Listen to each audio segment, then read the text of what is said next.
صدق اللہ العظیم. رب اشرح لی صدری ویسر لی امری واحلل عقدۃ من لسانی یفقہوا قولی. اللہم ربنا الہمنا رشدنا واعصمنا من شرور انفسنا. اللہم ارنا الحق حقا وارزقنا اتباعہ وارنا الباطل باطلا وارزقنا اجتنابہ. اللہم وفقنا لما تحب وترضى. اللہم انا نسألک الجنہ ونعوذ بک من النار. اللہم اجرنا من النار یا مجیر یا مجیر یا مجیر برحمتک یا ارحم الراحمین. قرآن حکیم کی سورتوں کا جو آخری گروپ آخری 2 پاروں پر پھیلا ہوا ہے، اس کی مکیات میں سے 11 سورتیں ہم پڑھ چکے ہیں جو 29ویں پارے میں ہیں، اور 12ویں سورت آج سورہ نبا ہے جس کا ہم مطالعہ کر رہے ہیں. میں یہ عرض کر چکا ہوں کہ پہلی 6 سورتیں ان میں تو 2 سب گروپس وجود میں آئے تھے کہ 2 سورتیں جوڑوں کی شکل میں تھیں اور ایک سورت منفرد مزاج کی. سورت الملک بہت جامع اور نہایت منفرد مزاج کی سورت ہے، لیکن سورت القلم اور سورت الحاقہ یہ آپس میں جوڑے ہونے کی نسبت بتمام و کمال رکھتی ہیں. اسی طرح سورت المعارج اور سورہ نوح یہ بھی ہر اعتبار سے ایک جوڑے کی حیثیت رکھتی ہیں، لیکن سورہ جن ایک بالکل منفرد مضمون پر بھی ہے اور منفرد مزاج کی حامل. البتہ سورہ مزمل سے اب جتنی سورتیں آگے چل رہی ہیں یہ سب جوڑوں کی شکل میں. ان میں سے 3 جوڑے ہم پڑھ چکے. ان میں سے سورہ مزمل، سورہ مدثر، سورہ قیامہ، سورۃ الدہر 2 جوڑے ہم پڑھ چکے ہیں. سورہ مرسلات اور آج سورہ نبا اس میں جمع کی جائے تو پھر یہ کہ یہ 4 جوڑے بن جائیں گے. میں پچھلی مرتبہ عرض کر چکا ہوں کہ سورہ مرسلات اور سورہ نبا میں یہ نسبت زوجیت جو ہے جوڑے ہونے کی نسبت میں تمام و کمال موجود. آج ذرا ایک بات اور دلچسپی کی حامل ہے، اس کو نوٹ کر لیں. ان چیزوں کی معنوی اہمیت تو شاید زیادہ نہ ہو، لیکن قرآن حکیم سے ایک ذہنی اور مزاجی مناسبت پیدا کرنے میں یہ چیزیں یقیناً مفید ہیں. سورہ قیامہ اور سورہ دہر، سورہ مرسلات اور سورہ نبا، اور پھر آگے جو آ رہا ہے جوڑا سورۃ النازعات اور سورہ عبس، ان 2 جوڑوں میں ایک قدر مشترک یہ ہے کہ ہر جوڑے کی پہلی صورت میں قسمیں، لا اقسم بیوم القیامہ ولا اقسم بالنفس اللوامہ. پھر سورہ دہر جو ہے وہ بغیر کسی تمہید کے، بغیر کسی قسم کے براہ راست شروع ہو گئی ہے. هل اتى على الانسان حين من الدهر لم يكن شيئا مذكورا. نہ قسمیں، نہ حروف مقطعات، نہ کوئی تمہید، براہ راست گفتگو شروع. اگلے جوڑے میں پھر یہی بات ہے، والمرسلات عرفا فالعاصفات عصفا. پہلے قسمیں ہیں، لیکن یہ کہ سورۃ النبا یہ بھی بغیر کسی حروف مقطعات کے، بغیر قسموں کے، براہ راست عما يتساءلون عن النبأ العظیم الذی هم فیہ مختلفون. یہی آپ کو قدر مشترک جو ہے وہ اگلے جوڑے ملے گی، سورۃ النازعات والنازعات غرقا والناشطات نشطا والسابحات سبحا. اب یہ جو ہے قسموں پر مشتمل ہے آیات. لیکن اگلی سورت سورہ عبس، عبس وتولی ان جاءہ الاعمی، بغیر کسی تمہید کے، بغیر حروف مقطعات کے، بغیر قسموں کے، بات براہ راست شروع ہو رہی. تو ان 3 جوڑوں میں یہ بات جو ہے قدر مشترک کے طور پر نوٹ کر لیجئے کہ تینوں کی پہلی جو صورتیں ہیں ان میں قسمیں ہیں، جبکہ ہر جوڑے کی جو دوسری صورت ہے اس کا آغاز بلا کسی تمہید، بغیر حروف مقطعات، بغیر قسموں کے ہو جاتا. پہلے 2 جوڑوں میں ایک اور قدر مشترک بھی. اب اس کا تعلق ہے قرآن مجید کے آہنگ سے، صوتی آہنگ، جس کو میں نے بارہا کہا ہے قرآن کا اپنا ایک انٹرنزک میوزک ہے، داخلی اس کی ایک غنا کی کیفیت ہے. اس کے اندر ایک موسیقی ہے، یہ اس کو ہم کہیں گے یہ ملکوتی موسیقی ہے، ڈیوائن میوزک ہے. لیکن یہ کہ ان میں سورہ قیامہ میں اور سورہ مرسلات پہلی جو 2 صورتیں ہیں، دونوں جوڑوں کی پہلی صورتیں، ان میں آپ دیکھتے ہیں کہ قوافی، جن کو فواصل کہا جاتا ہے، قافیے کا لفظ ہم استعمال نہیں کرتے اس لیے کہ یہ لفظ جو ہے اشعار کے ساتھ مختص ہے. لیکن قرآن مجید بھی چونکہ میں نے بارہا عرض کیا ہے کہ اگرچہ یہ شاعری نہیں ہے معاذ اللہ، لیکن یہ ہے کہ جسے آج کل کی زبان میں آزاد نظم کہا جاتا ہے، وہ محسوس ہوتا ہے کہ شاید قرآن مجید ہی سے اخذ کیا گیا یہ اسلوب. اس سے پہلے دنیا میں یہ اسلوب موجود نہیں تھا کہ ایک ردم تو ہوتا ہے اور کچھ نہ کچھ قوافی بھی ہوتے ہیں، لیکن یہ کہ وزن اور بحر کا معاملہ نہیں. وہ جو ٹیکنیکل ساری مباحث جو ہے، ساری بحثیں وہ آزاد نظم میں نہیں ہوتی. قرآن مجید میں کچھ تھوڑی سی یہ کہا جا سکتا ہے کہ مشابہت جو ہے وہ بلینک ورس سے یا آزاد نظم کے ساتھ موجود ہے. بلکہ میں نے جو پہلی بات کہی تھی وہ زیادہ صحیح تھی. یہ معلوم ہوتا ہے کہ یہی اسلوب ہے کہ جو بعد میں اہل ادب نے مستعار لیا ہے ان آسمانی کتابوں سے، جس کو کہ کہا جاتا ہے آج بلینک ورس یا یہ کہ آزاد نظم. اس اعتبار سے قوافی تو ہوتے ہیں، لیکن اس پر لفظ کا اطلاق نہیں کیا جائے گا قوافی کا، بلکہ فواصل آیات، وہ الفاظ جن پر کہ آیت جو ہے وہ ختم ہوتی ہے اور گویا کہ فصل قائم ہوتا ہے اگلی آیت. تو آپ دیکھتے ہیں سورہ قیامہ میں بھی اور سورہ مرسلات میں بھی چند آیتوں کے بعد فواصل بدل جائے. سورہ قیامہ میں یہ بہت نمایاں ہے، لا اقسم بیوم القیامہ ولا اقسم بالنفس اللوامہ ایحسب الانسان ان لن نجمع عظامہ بلا قادرین علی ان نسوی بنانہ بل یرید الانسان لیفجر امامہ یسأل ایان یوم القیامہ. اب یہاں پہ مہ کا جو چلا آ رہا تھا اب وہ بدلے گا. فاذا برق البصر وخسف القمر وجمع الشمس والقمر یقول الانسان یومئذ این المفر کلا لا وزر الی ربک یومئذ المستقر. يُنَبَّأُ الْإِنسَانُ يَوْمَئِذٍ بِمَا قَدَّمَ وَأَخَّرَ. اب اس کے بعد پھر وہ بدل جائیں گے. بَلِ الْإِنسَانُ عَلَى نَفْسِهِ بَصِيرَةٌ وَلَوْ أَلْقَىٰ مَعَاذِيرَهُ لَا تُحَرِّكْ بِهِ لِسَانَكَ لِتَعْجَلَ بِهِ إِنَّ عَلَيْنَا جَمْعَهُ وَقُرْآنَهُ فَإِذَا قَرَأْنَاهُ فَاتَّبِعْ قُرْآنَهُ ثُمَّ إِنَّ عَلَيْنَا بَيَانَهُ. اب یہ آپ دیکھ رہے ہیں کہ چند آیتیں ایک قسم کے فواصل پر ختم ہوئی. اگلی آیتوں کا ایک گروپ آ گیا، اس میں قوافی کہیں یا فواصل کہیں بدل گئے.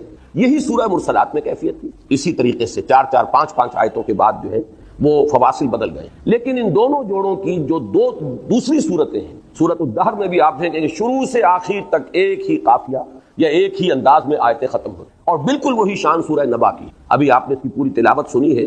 شروع سے لے کے آخر تک کہیں فواصل بدلتے نہیں، بلکہ وہی فواصل چلے گئے ہیں ابتدا سے، سوائے اس کے کہ تمہیدی آیت آپ کہیں گے جو 5 جو ہیں عما یتساءلون عن النبأ العظیم الذی هم فیہ مختلفون کلا سیعلمون ثم کلا سیعلمون. اس کے بعد 35 آیات مسلسل جا رہی ہیں. الم نجعل الارض مہادا والجبال اوتادا وخلقناکم ازواجا وجعلنا نومکم سباتا وجعلنا اللیل لباسا الی آخر سورہ.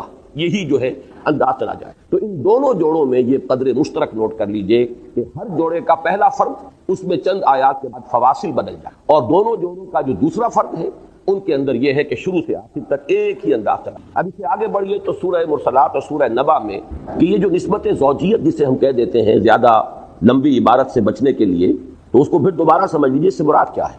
زوجین میں بہت سے اعتبارات سے مشابہت ہوتی ہے، بعض اعتبارات سے فرق. مشابہت بھی ہونی چاہیے، لیکن یہ کہ کسی پہلو سے فرق بھی ہوگا، اور وہ فرق ایسا ہوگا کہ دونوں مل کر کسی مقصد کی تکمیل کریں. یہ ہے در حقیقت جو بھی کسی بھی زوجین کے جو 2 فرد ہوں گے ان کے مابین مشابہت. اب مرد ہے عورت ہے، دونوں انسان ہیں، کہ جتنے پہلو ان کے اندر مشابہت کے ہیں وہ سب کو معلوم ہے، لیکن یہ کہ ایک اعتبار سے ایک فرق بھی ہے، اور وہی فرق ہے کہ جس پر قائم ہے باغ نسل کا چلنا اور تناسل اور یہ سارا معاملہ جو ہے اسی سے متعلق ہے. ایک فرد جو ہے زوجین میں سے ایک جو فرد ہے وہ اس مقصد کی تکمیل نہیں کر سکتا جب تک کہ دونوں کا اجتماع ہو. یہی آپ کو نسبت زوجیت کو سمجھ لینا چاہیے کہ یہ اس کی ایک مثال ہے. تو 2 صورتوں کے مابین نسبت زوجیت میں مشابہتیں بھی بہت ہونی چاہیے اور کچھ فرق ہونا چاہیے، اور فرق بھی ایسا ہو کہ جس سے کسی ایک مقصد کی تکمیل. تو میں نے مشابہتیں جب سورہ مرسلات کا ہم نے آغاز کیا تھا تو میں نے کچھ گنوائی تھی. مثلا یہ کہ جو مشابہ آیات ہیں ذرا ان کو نوٹ کیجئے. مثلا سورہ مرسلات میں فرمایا، ہم پڑھ چکے ہیں وَإِذَا السَّمَاءُ فُرِجَتْ. آج ابھی ہم نے تلاوت میں تو سن لی ہے آیت، آگے 10 میں بھی آ جائے گی وَفُتِحَتِ السَّمَاءُ فَكَانَتْ أَبْوَابًا. جبکہ آسمان میں دراڑیں پڑ جائیں گی، رخنے پیدا ہو جائیں گے. اور سورہ نبا میں جبکہ آسمان جو ہے وہ کھول دیا جائے گا اور دروازے ہی دروازے ہو جائیں گے. بات ایک ہی ہے، صرف یہ کہ الفاظ کا فرق ہے. وَإِذَا الْجِبَالُ نُصِفَتْ سورہ مرسلات میں. سورہ نبا میں وَسُيِّرَتِ الْجِبَالُ فَكَانَتْ سَرَابًا. نصفہ جس کو کہا گیا ہے سورہ طٰہٰ میں، پہاڑوں کو ہم ریزہ ریزہ کر کے جو ہے ریت بنا دیں گے. وہی بات یہاں کہی گئی وَسُيِّرَتِ الْجِبَالُ فَكَانَتْ سَرَابًا. اور پہاڑ چلا دیے جائیں گے اور وہ ہو جائیں گے جیسے کہ ریتلے میدان ہوتے ہیں، چٹیل میدان ریت والے، جن میں کہ ایک سراب کی کیفیت پیدا ہو جاتی ہے کہ پانی نظر آنے لگتا ہے درحالے کہ پانی نہیں ہوتا. اسی طرح الم نجعل الارض کفاتا. اب ذرا اس آیت کا تقابل کیجئے، الم نجعل الارض مہادا. معلوم ہوا کہ صرف ایک لفظ کا فرق ہے، باقی تقریباً وہی آیت ہے. کیا ہم نے زمین کو بنا نہیں دیا سمیٹ لینے والی؟ اور یہاں فرمایا کیا ہم نے زمین کو بنا نہیں دیا بچھونا فرش.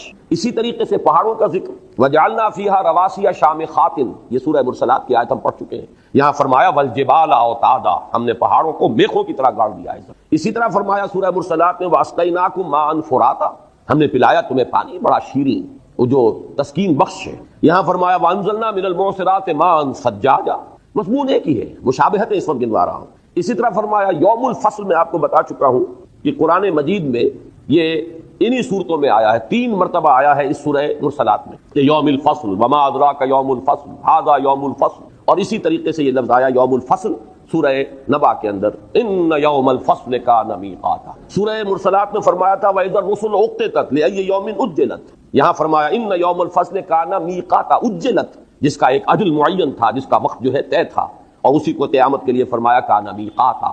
اس کا ایک وقت جو ہے وہ معین تھا اور معین ہے، اس معین وقت پر وہ آ کر رہے. سورہ مرسلات میں ہم پڑھ چکے ہیں ھذا یوم لا ينطقون ولا یؤذن لهم فیعتذرون.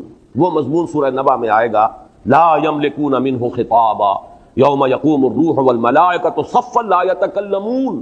فرشتے تک بولنے کی ضرورت نہیں کریں گے اور انہیں اختیار حاصل نہیں ہوگا. تو ظاہر بات ہے کہ مجرموں کی زبانیں تو گنگ ہوں گی.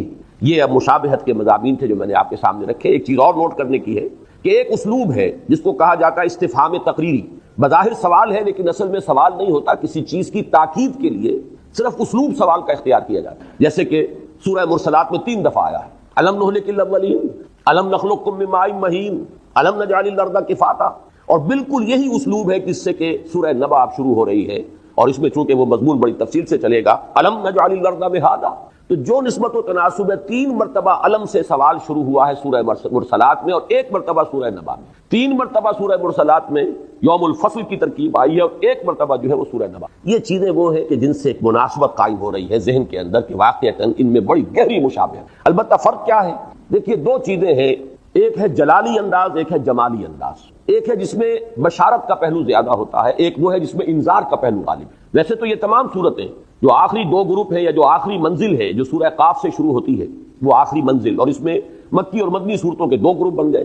یہ دونوں کے دونوں گروپ جو ہے، اور یہ پورا جو حزب ہے یا پوری منزل، اس کا مرکزی مضمون انذار ہے۔ انذار تو سب میں یوں سمجھیے کہ رچا بسا ہوا، لیکن اس انذار کے ساتھ بھی کہیں کہیں رنگ جو ہے اس میں فرق پیدا ہو جاتا ہے، کہیں بہت گہرا انذار ہے بڑے جلالی انداز میں، اس میں گرفت کا انداز، زجر کا انداز، ملامت کا انداز، ڈانٹ ڈپٹ کا انداز بہت نمایاں ہے، لیکن یہ کہ کہیں اس کے اندر بشارت کا پہلو ذرا زیادہ نمایاں کر دیا گیا ہے۔ چنانچہ آپ یہ دیکھیں گے کہ سورہ مرسلات کا انداز بڑا جلالی ہے، بار بار اللہ تعالیٰ نے اپنی خلاقی، اپنی قدرت، پھر سابقہ قوموں کی ہلاکت کا تذکرہ، جو کہ سورہ نبا میں بالکل نہیں ہے۔ اس طریقے سے ایک فرق قائم ہو رہا ہے۔ پھر سورہ مرسلات میں ہم نے دیکھا تھا کہ اہل جنت کا اگرچہ ذکر ہے لیکن اختصار کے ساتھ ہے، جنت کی نعمتوں میں سے بھی صرف عقل و شرب کی جو نعمتیں ان کا تذکرہ ہے۔ سورہ نبا میں ہم اس کے برعکس دیکھیں گے کہ ذرا تفصیل آئی ہے، اور صرف عقل و شرب کی چیزیں نہیں بلکہ انسان کی جو مرغوبات دوسری ہیں ان کا بھی تذکرہ موجود ہے۔ اس اعتبار سے یہ انذار اور تبشیر کے پہلو سے ان دونوں کے اندر قدر فرق ہے۔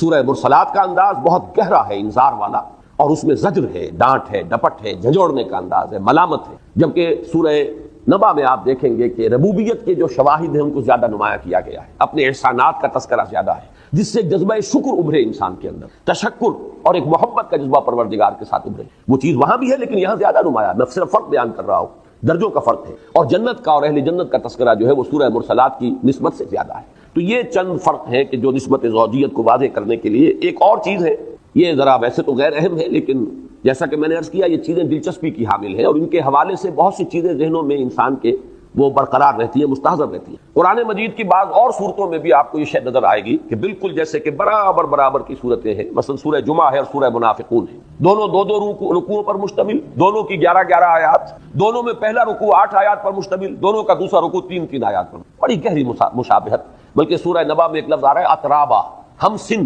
تو یہ ہم سن ہونے کا ایک انداز ہے کہ قرآن مجید کی بعض صورتوں میں ہے۔ اسی طریقے سے سورہ کہف اور سورہ بنی اسرائیل، آپ کو معلوم ہے دونوں کے 12 رکوع ہیں، اور صرف ایک آیت کا فرق ہے، 111 آیتیں ہیں سورہ بنی اسرائیل کی، 110 آیتیں سورہ کہف کی، وہ آپ کو نسبت یہاں بھی نظر آئے گی۔ 50 آیتیں ہیں سورہ مرسلات کی، 40 آیتیں ہیں سورہ نبا کی، لیکن دونوں کا دوسرا رکوع جو ہے جو کہ متقین کے ذکر سے شروع ہوتا ہے، ان المتقین فی ظلال وعیون وفواکہ مما یشتہون، اور سورہ نبا کا دوسرا رکوع ان للمتقین مفازا حدائق واعنابا وکواعب اترابا، تو دونوں کے جو دوسرے رکوع ہیں ان کا انداز بھی بالکل ایک جیسا ہے، اور دونوں رکوع جو ہے 10 آیات پر ٹھیک مساوی تعداد ہے دونوں رکوعوں کی، جو سورہ مرسلات کا دوسرا رکوع اور سورہ نبا کا دوسرا رکوع۔ بس اب اس تمہید کے ساتھ آئیے ہم شروع کرتے ہیں۔ عما یتساءلون، یہ عما ایک لفظ بن گیا ہے